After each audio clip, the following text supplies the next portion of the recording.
দীর্ঘ ১ বছর পর আল্লাহর রহমতে আমরা আবারও ফিরে পেয়েছি পবিত্র মাহে রমজান। সেই রমজানকে ঘিরে আজকে আমার ব্লগ। অনেকগুলো প্রস্তুতি নিয়েছি রমজানের শুরুতে এবং প্রথম রোজাটা কেমন কেটেছে সেটাও আজকে আপনাদের সাথে শেয়ার করব। হ্যালো ভিউয়ার্স, আসসালামু আলাইকুম। নতুন আরও একটা ভিডিওতে আপনাদের সবাইকে ওয়েলকাম করছি। কেমন আছেন আপনারা সবাই? আশা করছি আল্লাহর রহমতে সবাই খুব ভালো আছেন। আমরা আলহামদুলিল্লাহ ভালো আছি। প্রতি বছর রোজা শুরু হওয়ার আগেই চেষ্টা করি বেশ কিছু প্রস্তুতি নিয়ে ফেলতে, যাতে করে রোজার মাসে খুব একটা বেশি প্রেশার না যায়। কারণ রমজান মাস তো শুধুমাত্র খাওয়া দাওয়া এবং রোজা রাখার মধ্যে সীমাবদ্ধ না। রোজার মাসে যত বেশি ইবাদত করা যাবে তত বেশি সোয়াব এবং বলতে পারেন দ্বিগুণ সোয়াব আসলে আল্লাহ দেয়। আর রোজাটা আমরা আল্লাহর সন্তুষ্টির জন্যই রাখি। সো শুধু খাওয়া দাওয়ার উপর ডিপেন্ড করলে হবে না, অনেক বেশি ইবাদত করতে হবে। সেটার জন্যই আসলে প্রস্তুতিগুলো আগে থেকে নিয়ে ফেললে আমরা অনেকটা ইবাদত করার সুযোগ পাবো। তো এই বছরে আমার একটু ব্যতিক্রম হয়েছে। রোজার আগে যেহেতু আমি বাসায় ছিলাম না, অনেক দিন প্রায় 15-20 দিন পর্যন্ত গ্রামে ছিলাম বা ঢাকার বাইরে ছিলাম। তো যার কারণে আমি খুব একটা বেশি প্রস্তুতি নিতে পারিনি। তো যখনই রোজার 3-4 দিন আগে বাসায় এসেছি, বাসায় আসার পর থেকেই আমি কাজের পর কাজ করে যাচ্ছি, তারপরেও আমার কাজ শেষ হয় না। তারপরেও বিসমিল্লাহ বলে শুরু করে দিয়েছি। আর আজকের ভিডিওর শুরুতে আমি প্রস্তুতি দিয়েই আসলে ভিডিওটা শুরু করলাম। এই যে সবার প্রথমে করে নিয়েছি পেঁয়াজ বেরেস্তা। এই পেঁয়াজ বেরেস্তা আসলে যখনই করি ছোটোবেলার কথা মনে পড়ে যে এরকম এমনিতে হাতে নিয়ে মানে গোটা গোটা পেঁয়াজ বেরেস্তা খেতে খুব মজা লাগতো। আমি ওই দিন একটু ট্রাই করছিলাম, খেতে খুব ভালো লাগছিল। আমি অল্প একটু চিনি মেখে রেখে দিয়েছি, এটা বয়ামে ভরে রেখে দেব ফ্রিজে, নর্মাল ফ্রিজে। তারপরে এবারে আসলে খুব একটা বেশি ফ্রোজেন কোনো নাস্তা আমি শুরু থেকেই করিনি, কারণ আমার নিয়ত ছিল এবারে খুব বেশি ভাজা পোড়া ফ্রোজেন জিনিসপত্র খাবো না। একদম ফ্রেশ যেদিন এটা সেদিন রান্নাবান্না করে বা হচ্ছে খুব বেশি ভাজা পোড়া ফাস্টফুড টাইপের জিনিসগুলো অ্যাভয়েড করার চেষ্টা করব। অনেক দিন ডায়েট করার চেষ্টা করেছি, তো সেখানে রমজান মাসে এসে যদি এই ধরনের খাবারগুলো বেশি খাওয়া হয় তাহলে আসলে ডায়েটের তো 12টা বাজবেই, সাথে শরীরটাও খুব একটা বেশি ভালো যাবে না। যদিও এই নীতি কথাগুলা আমি মানতে পারবো, বাট বাসায় বাকি যারা আছে তারা কিন্তু মানতে পারবে না। কারণ রমজান মাস আসলে খাওয়া দাওয়ার একটা স্পেশাল ব্যাপার থাকে। রোজার দিনে ইফতারে আমার জোহানের বাবা একটু ভাজা পোড়া, একটু বিভিন্ন আইটেম একসাথে করে টেবিল সাজালে খুব পছন্দ করে, সেভাবেই সে ইফতার করতে খুব পছন্দ করে। তো সেটার জন্য হলেও আমার বেশ কিছু খাবার ফ্রোজেন করে রাখার প্রয়োজন পড়েছে আর কি। আর তাছাড়া এই রমজান মাসে আমাদের বাসায় মেহমান আসার কথা আছে, যদিও সেটা শিওর না। তো তারপরেও আমি বেশ কিছু চিকেন ফ্রাই আগে থেকে রেডি করে ফ্রোজেন করে রাখতেছি, যেন আমার নিজে না খেলেও জোহানের বাবার জন্য বা জোহানের জন্য আমি কিছু ভেজে দিতে পারি। আর চিকেনটা আসলে বাচ্চারা খুব পছন্দ করে, আবার খেতেও পারে, যেহেতু এটা খুব বেশি শক্ত না। আর চিকেন ফ্রাইটা আসলে নাস্তা হিসেবে খেতে সব বাচ্চারাই মনে হয় পছন্দ করে। তো সেদিক থেকে চিন্তা করে এখানে আমি বেশ অনেকগুলো চিকেন ফ্রাই ডাবল কোটেড করে তারপরে ফ্রোজেন করে রাখছি আপাতত। তারপরে আরও একটা কাজে নেমে পড়েছি, সেটা হচ্ছে এখানে বেশ কিছু মশলা আমি আগে থেকে ব্লেন্ড করে রেডি করে ডিপ ফ্রিজে রাখবো। এদিকে আমি পেঁয়াজ ব্লেন্ড করেছি, তারপর রসুন ব্লেন্ড করেছি, আর হচ্ছে আদা ব্লেন্ড করে রেখেছি। একদম বেসিক যে মশলাগুলো যেগুলো আমাদের সব ধরনের রান্নাতে মোটামুটি লাগে সেগুলা। যদিও পেঁয়াজটা খুব একটা বেশি আসলে ব্লেন্ড করে ইউজ করা হয় না, বাট রোজার মাসে আসলে আমরা ঝোল ঝোল খাবার রান্না করার চেয়ে একটু গাঢ় বা হচ্ছে একটু ভুনা খাবার রান্না করতে পছন্দ করি বা খেতে পছন্দ করি। তো সেখানে আসলে একটু পেঁয়াজের ব্লেন্ড করা 1 চামচ বা 2 চামচ করে দিলে না আমার কাছে মনে হয় রান্নাটা অনেকটা মজা বেশি হয় আর কি, টেস্ট বাড়ে। সেজন্যই পেঁয়াজটা আপাতত খুব বেশি করিনি, সবগুলাই আমি মোটামুটি অল্প অল্প করে আপাতত ব্লেন্ড করে রেখেছি। অনেক বেশি করে রাখলে পরে দেখা যায় অনেক দিন থাকলে সেটার টেস্ট বা ঝাঁঝ যে ব্যাপারটা আছে সেটা চলে যায়। আরও একটা কাজ করে নিচ্ছি, সেটা হচ্ছে এখানে আমার কাছে এখনও আমরা আসলে রমজানের খুব একটা বেশি বাজার করিনি। কারণ বেশ কিছু বাজার বাসায় অলরেডি আছে, তো সেগুলা দিয়ে চলছে। আর যা লাগে তা আস্তে আস্তে করে আনবো, অনেকগুলো বাজার একসাথে করিনি। তো এখানে ছোলা সিদ্ধ করে রেখেছি, যতটুকু ছোলা, প্রায় আধা কেজি মতো ছোলা আমার বাসায় আগে থেকে ছিল, সেটা সিদ্ধ করে বেশ কিছু আলু একসাথে সিদ্ধ করে নিয়েছি। প্রত্যেকবার রান্নার ক্ষেত্রে একটা বা দুইটা আলু নিয়ে অল্প একটু ছোলা নিয়ে তারপরে রান্না করলে রান্নাটা আসলে খুব ভালো হয়। ছোলা রান্নাতে আলু দিলে আমার কাছে খুব ভালো লাগে। তো আমি আলু এবং ছোলা একসাথে একটা জিপার ব্যাগে ভরে তারপর ডিপ ফ্রিজে ফ্রোজেন করে রাখছি। এই তো এরপরে পরের দিন আবারও কাজে লেগে পড়েছি। এখানে আমি নতুন একজন বুয়া রেখেছি কাজ করার জন্য। রমজান মাসে আসলে এত বড় বাসা পরিষ্কার করে আবার সব কাজ করা খুবই টাফ হয়ে যাবে। তো চিন্তা করলাম আপাতত 1 মাসের জন্য একজনকে রাখি যে একটু হেল্প করবে। তো এখানে আমি আপাকে দিয়ে আমার ব্যালকনির যে গ্লাসগুলো আছে সেগুলা খুব ভালো করে ক্লিন করে নিচ্ছি। ওনাকে বলেছিলাম 2টা ব্যালকনির গ্লাসই পরিষ্কার করতে হবে, কিন্তু উনি এত স্লো, একটা ব্যালকনির গ্লাস পরিষ্কার করতে যেয়ে ওনার অনেকটা টাইম লেগে গিয়েছে, বাট কাজটা সে খুব সুন্দর করে ক্লিন করেছে। যাই হোক, এভাবে করে আমি আসলে আরও যেগুলো আছে সেগুলোও আজকের মধ্যেই মোটামুটি সব জানালা তারপর ব্যালকনির গ্লাসগুলো ক্লিন করার চেষ্টা করেছি। যাই হোক, তারপরে হচ্ছে একটা পার্সেল এসেছে, এটা প্রায় দুপুরবেলা। তো দুপুরবেলা আমি জোহানকে নিয়ে নিচে গিয়েছি, লিফটে করেই চলে এসেছি আবার। তো এই যে একটা পার্সেল এসেছে, এটা হচ্ছে ইউটিউবেরই একজন আপু, জ্যোৎস্না কামাল যে আপুটা আছেন, ওনার চ্যানেল দেখলাম উনি বিজনেস করে, বেশ কিছুদিন হলো উনি বিজনেস শুরু করেছেন। আমি প্রায় আপুর ভিডিও দেখি, মাঝে মাঝে মিস হয়ে যায়। তো দেখলাম আপু একদম অথেন্টিক গুড়, তারপর চিড়া, তারপর পাঁপড়, তারপর তিলের খাজা, এরকম অনেকগুলা খাবার আইটেম নিয়েই হচ্ছে উনি বিজনেস করে। তো এমনিতে কিন্তু আপু একজন অসুস্থ বা ক্যান্সার পেশেন্ট। আমার আসলে ওনার বিজনেস শুরু করাটা দেখে আমার এত ভালো লেগেছে। উনি মেন্টালি এত বেশি স্ট্রং একজন পার্সন আমার কাছে লেগেছে, কারণ শারীরিকভাবে এত একজন অসুস্থ মানুষ, সে হচ্ছে মেন্টালি কত সুন্দর করে সামনে এগিয়ে যাচ্ছে, নিজেকে একদমই মানে দুর্বল ভাবছে না বা অসুস্থ ভাবছে না, বা সেটা একদমই প্রকাশ করে না। আমার কাছে এই বিষয়গুলো খুব ভালো লাগে, আর আপুর কাজকর্ম তো ভীষণ ভালো লাগে। তো আগে আপুর কাজকর্ম দেখতাম, এখন ওনার বিজনেস ভিডিওগুলোও আমি মাঝে মাঝে দেখি।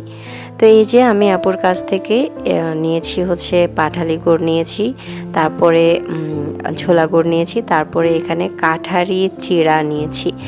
এই চিড়াটা আমি হচ্ছে যখন আমি পার্সেলটা খুলি, চিড়ার সুগন্ধি দিয়ে থাকা যাচ্ছে না এমন একটা অবস্থা, খুব সুন্দর একটা সুগন্ধি বের হচ্ছে। এই চিড়াটার নামই হচ্ছে সুগন্ধি চিড়া। তো আর তাছাড়া গুড়টাও অনেক ভালো, আমি অলরেডি খেয়ে দেখেছি। পাটালি গুড়টা তো আপুর কাছে স্টক আউট হয়ে গিয়েছিল, পরে আমি অনেক রিকোয়েস্ট করে পরে হচ্ছে ওনাকে বলেছি আপু আমাকে 1 কেজি ম্যানেজ করে দেন। তো উনি পরে 1 কেজি ম্যানেজ করে দিয়েছে, তাও 2 দিন পরে। পরে হুট করে আপু নক করে বলল যে আমি 1 কেজি ম্যানেজ করতে পেরেছি, আপনি কি নেবেন? পরে হচ্ছে আমি তো সাথে সাথে বললাম হ্যাঁ নিব। তো এই যে আমি এটা কি বলে ঝোলা গুড়ের কনসিস্টেন্সিটা আপনাদের কাছে একটু শেয়ার করলাম, দেখিয়ে দিলাম। তো এটা আমি নর্মাল ফ্রিজে রেখে দিচ্ছি। আপুর সব জিনিসগুলাই একদম খুবই ভালো, খুবই অথেন্টিক, এটা আমি বুঝতে পেরেছি যেহেতু আমি অলরেডি খেয়েছি। যাই হোক, আমি আজকে ইফতারে এই চিড়া দিয়ে দই চিড়া খাবো, এটার জন্যই আমার আসলে তোর সইতেছিল না, এরকম একটা অবস্থা। যাই হোক, এই যে আমি রুমের এই সেটআপটা চেঞ্জ করেছি। এখানে যেই বেডটা আমার ফ্লোরিং করা ছিল সেটা আমি উঠিয়ে একটা সোফা টাইপের বা সিট টাইপের করেছি যেখানে বসা যাবে। তারপরে এখানে দেখছিলাম আপা যে আমার ব্যালকনির গ্লাসগুলো পরিষ্কার করে গিয়েছে, ব্যালকনিটা পরিষ্কার করে গিয়েছে, এটা কতটুকু কি করেছে, একদম সুন্দর মতো ক্লিন করেছে। তো দেখে ভালোই লাগলো, যদিও অনেক টাইম লেগেছে ওনার, তারপরেও আর কি কাজটা সুন্দর করে করেছে। এনিওয়েজ, এখানে আরও একটা প্রস্তুতি নিচ্ছি রোজার জন্য, সেটা হচ্ছে এটা শুধুমাত্র রোজার জন্য না, যত ধরনের গোটা মশলা আমার বাসায় ছিল একদম মানে একটাও বাদ দেইনি, সবগুলা দিয়ে আমি একটা একটা করে আপনাদের দেখানোর চেষ্টাও করছি। সবগুলা গোটা মশলা একসাথে করে নিয়েছি, সবগুলো একসাথে করে নিয়ে এগুলা আমি অল্প অল্প একদম অল্প জালে টেলে নিচ্ছি চুলাতে দিয়ে। একদম লো আছে, অনেকক্ষণ রাখলে এটার থেকে সুন্দর একটা সুগন্ধি বের হয় আর সবগুলা মশলা সুন্দর মতো মচমচে হয়ে যায়। তো আমি যত ধরনের গোটা মশলা আছে সবগুলা দিয়েছি। আমার কাছে মনে হয় এই মশলাটা একটা স্পেশাল মশলা, এটা একটা গেম চেঞ্জার। আপনার রান্নাতে যেখানে আপনি এটা ইউজ করেন না কেন রান্নার স্বাদ দ্বিগুণ হবে, এটা একদম কনফার্ম। আমি আসলে আগে গরুর মাংস যখন রান্না করতাম আমার মাংস রান্না খুব একটা বেশি ভালো হতো না। তো আমার এক ফ্রেন্ডের আম্মু অনেক মজা করে গরুর মাংস রান্না করতো আন্টি। তো আমি আন্টিকে একদিন জিজ্ঞেস করছিলাম, আন্টি আপনার রেসিপিটা আমাকে একটু বলেন। পরে আন্টি বলল, আমি এই ধরনের সব গোটা মশলা একসাথে করে আমি একটা মশলা বানাই, সেই মশলাটা আমি গরুর মাংসে ইউজ করি। তুমি চাইলে সেটা যে কোনো মাংস রান্নাতে ইউজ করতে পারবা। এটা দিলে একদম সব ধরনের রান্নায় খুব সুন্দর টেস্ট আসে, দ্বিগুণ টেস্ট, মানে টেস্টটা বেড়ে যায় আর কি। এটা আরও 4-5 বছর আগের কথা। আমি সেই সময় থেকেই এই মশলাটার কথা জানি এবং যখন আমি সংসার শুরু করেছি তখন থেকে আমি এই মশলাটা বানিয়ে রাখি। আপনারা চাইলে এটা বানিয়ে রাখতে পারেন, যে কোনো রান্নার স্বাদ দ্বিগুণ হয়ে যাবে। এনিওয়েজ, এখন আরও একটা কাজ শুরু করেছি, সেটা হচ্ছে আমার বাসায় যত জানালা আছে সবগুলাই পরিষ্কার করে নিচ্ছি। আমার বুয়া আপাকে দিয়ে আমি আরও একটা ব্যালকনির যে গ্লাস আছে সেটাও পরিষ্কার করে নিলাম, কিন্তু উনি জানালা পরিষ্কার করতে পারে না বা করতে নাকি ওনার বেশি কষ্ট হয়। পরে আমি নিজেই জানালা পরিষ্কার করতে বসে গিয়েছি। জানালা পরিষ্কার করতে ভীষণ কষ্ট হয়েছে, যেহেতু নতুন ফ্ল্যাটে উঠেছি। তো বিল্ডিংটা করার সময় যত সিমেন্টের গুঁড়ি টুড়ি ছিল সব কিছুই জানালার খাপের মধ্যে ছিল। এগুলো পরিষ্কার করা যে কি টাফ, আর অনেক দাগ লেগেছিল, যেগুলো পরিষ্কার করতে খুবই কষ্ট হয়েছে। যাই হোক, সব করে নিয়েছি। তারপরে এসেছি আমার বেসিনটা পরিষ্কার করব।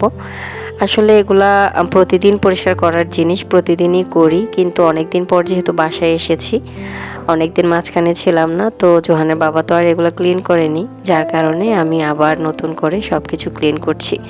এমনিতে আমার বাসায় ডিপ ক্লিন করার মতো আর কিছু নেই, কারণ আমি যেহেতু নতুন বাসায় উঠেছি মাত্র 1-1.5 মাস আগে, তখনই তো পুরো বাসা ডিপ ক্লিন করে তারপর জিনিসগুলো সেট আপ করেছিলাম।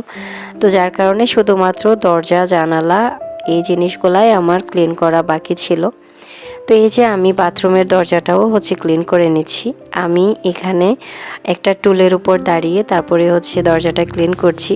টুলের কথা এই জন্যই বলছি, আমি আমার ছেলেকে বলছিলাম, বাবা টুলটা নিয়ে আসো তো ব্যালকনি থেকে। তো সে দৌড়ে দৌড়ে যেয়ে ব্যালকনি থেকে টুলটা নিয়ে এসে আমাকে দিল। আমি টুলের উপর দাঁড়িয়ে তারপর দরজাটা ক্লিন করেছি।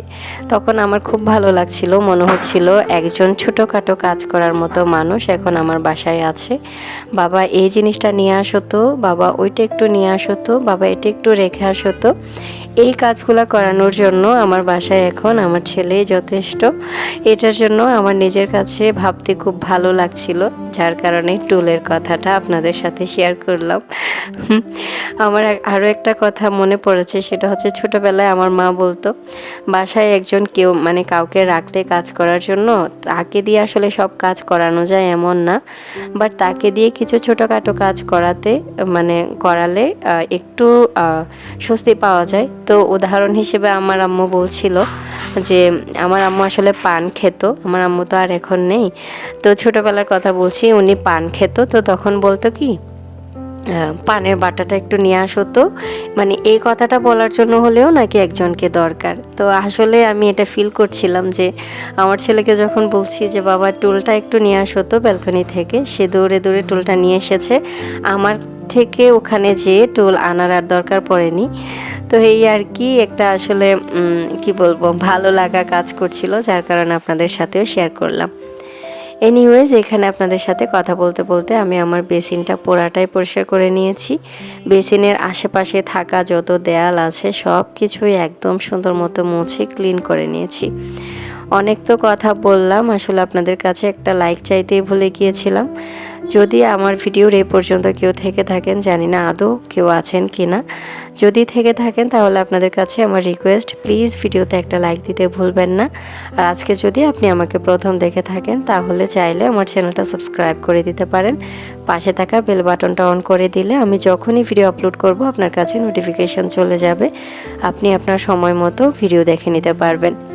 কথা বলতে বলতে এখানে রমজানের প্রথম দিন আমি বাইরে একটু বের হয়েছিলাম, জাস্ট আমার একটু ব্রেড ক্রাম্ব লাগবে আর হচ্ছে রোল বানানোর জন্য শিটগুলা লাগবে। তো আমি শিটগুলা পাইনি, ব্রেড ক্রাম্ব পেয়েছি।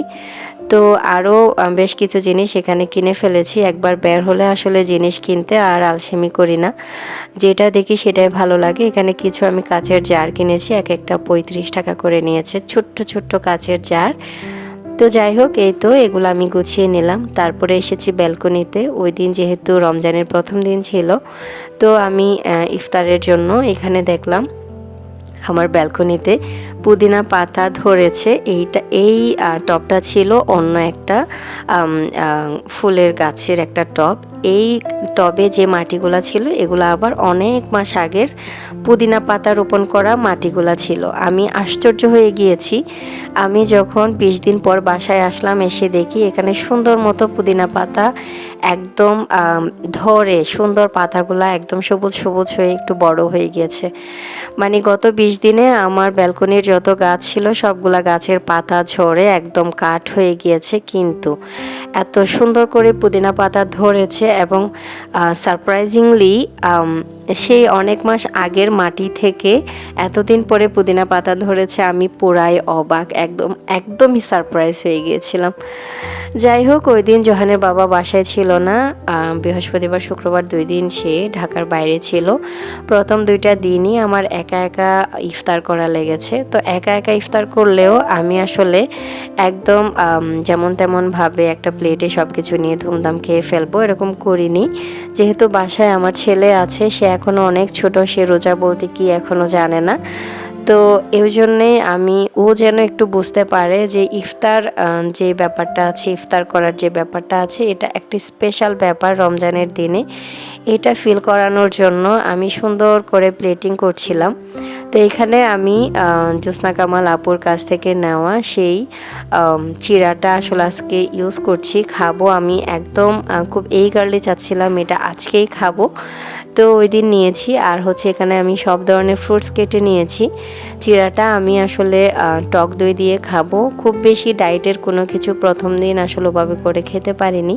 তো চিড়া খাওয়াটা আসলে স্বাস্থ্যের জন্য ভালো, সাথে হচ্ছে টক দই খেলে তো ভালোই। সাথে এখানে আমি মিন্ট লেমন বানিয়ে নিয়েছি। মিন্ট লেমনের সাথে আমি একটু টালা জিরার গুঁড়া অ্যাড করেছি, খেতে ভীষণ ভালো হয়েছিল। আর টেবিলটা একটু সাজিয়ে নিলাম, যে রমজানের প্রথম ইফতার বলে কথা। যদিও বাসায় কেউ নেই, দেখানোর মতো কেউ নেই বা খুশি করানোর মতো কেউ নেই, বাট আমার ছেলে আর আমি আছি, দুইজনেই যেন একটু স্পেশাল ফিল করি, ওইটার জন্যে আমি একটু সুন্দর করে সব সার্ভ করছিলাম। আর এখানে আমি দই চিড়ার সাথে আমি আপুর কাছ থেকে নেওয়া যে ঝোলা গুড়টা আছে সেটা একটু অ্যাড করে দিচ্ছি। আর কারণ এখানে গুড়ের স্বাদ পেতে ভীষণ ভালো লাগবে, টেস্টটা একটু চেঞ্জ হয়ে যাবে। যদিও আগেকার দিনে সবাই করতো কি, চিনির চেয়েও গুড়টা বেশি ইউজ করতো, তো আমি সেটাই করার চেষ্টা করছিলাম আর কি। তো এই তো এভাবে করে আমাদের প্রথম রোজার ইফতারও শেষ হয়ে গেল। আপনাদের সাথে ইফতার করতে করতে বিদায় নিব।